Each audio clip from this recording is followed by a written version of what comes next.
ఎన్నో రోజుల నుండి చెప్పుకున్నాం దేశాన్ని విడదీసే కుట్రలు జరుగుతున్నాయి చాలా పెద్ద ఎత్తునని. ఇప్పుడు అదే మాట నరేంద్ర మోడీ నోట వచ్చింది. భారత సమైక్యతను సమగ్రతను దెబ్బతీసి దేశ విభజన కుట్రకు కొంతమంది తెరలేపుతున్నారని ప్రధానమంత్రి నరేంద్ర మోడీ ధ్వజమెత్తారు. మనసు నిండా విద్వేషం వ్యతిరేకత నిండిన ఈ వ్యక్తులు దేశంపై విష ప్రచారం చేస్తున్నారని విమర్శించారు. భిన్నత్వం, వాణిజ్యం, సామర్థ్యం, పనితీరు, అవకాశాల్లో భారత్ అసమాన దేశమని, పెట్టుబడిదారులకు 21వ శతాబ్దంలో అత్యుత్తమ గమ్యస్థానమని ప్రపంచ దేశాలు భావిస్తున్నాయని పేర్కొన్నారు. 21వ శతాబ్దాన్ని చరిత్రలో లిఖిస్తే అందులోని భారతీయ సౌర విప్లవం సువర్ణాక్షరాలతో ఉంటుందని స్పష్టం చేశారు. సోమవారం గుజరాత్లోని గాంధీనగర్లో పునరుత్పాదక ఇంధన పెట్టుబడిదారుల సదస్సుతో పాటు అహ్మదాబాద్ వందే భారత్ రైళ్ల ప్రారంభ పలు అభివృద్ధి కార్యక్రమాల్లో పాల్గొన్నారు. దేశాన్ని అప్రతిష్ట పాలు చేయడంలో ఏ ఒక్క అవకాశాన్ని విద్వేషాలు వదులుకోవడం లేదని ప్రధాని మోడీ వ్యాఖ్యానించారు. బుజ్జిగింపు రాజకీయాల కోసం కొందరు పరిమితులన్నింటినీ దాటుతున్నారని విమర్శించారు.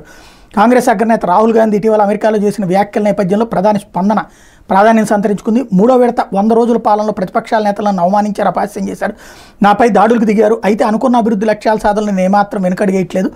ప్రతి ఒక్కళ్ళు దేశాన్ని ముందుకు తీసుకెళ్లాలని చూస్తుంటే విద్వేషం నిండిన కొంతమంది సమైక్యతను దెబ్బతీయాలని కోరుకుంటున్నారు. దేశాన్ని ముక్కలు చేయాలని ప్రయత్నిస్తున్నారు. జమ్మూ కాశ్మీర్లో ఆర్టికల్ 370ని మళ్లీ తేవాలని చూస్తున్నారు. 2 రాజ్యాంగాలను అమలు చేయాలని ప్రయత్నిస్తున్నారు. ప్రతిపక్షాల నేతలు నన్ను అపహాస్యం చేస్తుంటే నేను మౌనంగా ఉండటం చూసి ప్రజలు ఆశ్చర్యపోయారు. అయితే దేశం కోసం నేను ఏ త్యాగానికైనా సిద్ధమే అని ప్రధాని పేర్కొన్నారు.